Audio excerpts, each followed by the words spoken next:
ചെറിയ ബേബീസ് ഉണ്ടാകുമ്പോൾ അപ്പം തന്നെ അവരെ ഇങ്ങനെ വാഷ് ചെയ്യും, അങ്ങനെ ഒരു പ്രവണത ഉണ്ടായിരുന്നു. പക്ഷേ ഇപ്പോൾ ഈ അടുത്ത കാലത്തായിട്ട് കുട്ടികളുണ്ടാകുമ്പോൾ അപ്പം തന്നെ അവരെ വാഷ് ചെയ്യണില്ല. കുറച്ച് ദിവസം ഒരു 7 days ഒക്കെ അതുപോലെ തന്നെ കീപ്പപ്പ് ചെയ്തിട്ട് അതിനുശേഷമാണ് കുട്ടികളെ കുളിപ്പിച്ചൊക്കെ തുടങ്ങുന്നത്.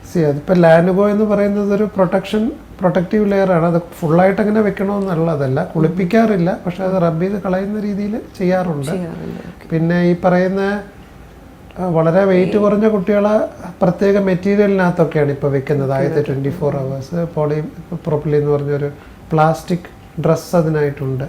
500 gram 600 gram അവർ അതിനകത്ത് 24 hours ബേബിയെ ഷിഫ്റ്റ് ചെയ്യുമ്പോൾ വെച്ചിട്ട് പിന്നെ ഇൻക്യുബേറ്ററിലോട്ട് മാറ്റുകയൊക്കെയാണ് ചെയ്യുന്നത്. മാസം തികഞ്ഞ കുട്ടികൾ ഒരുപാടുണ്ടെങ്കിൽ റബ്ബ് ചെയ്ത് കളയും ലാനുഗോ. കുളിപ്പിക്കുന്നത് നമ്മൾ തുടച്ചെടുക്കുക എന്നാണ് പറയുന്നത്. കുളിപ്പിക്കുന്നത് ബേസിക്കലി കോഡ് വീണ് കഴിഞ്ഞിട്ടാണ് നോർമൽ ബാത്തിങ് സ്റ്റാർട്ട് ചെയ്യാൻ പറയുന്നത്. കാരണം ഫ്രഷ് കോഡ് അവിടെ ഉണ്ടെങ്കിൽ ഇൻഫെക്ഷൻ വരാൻ സാധ്യതയുണ്ട്.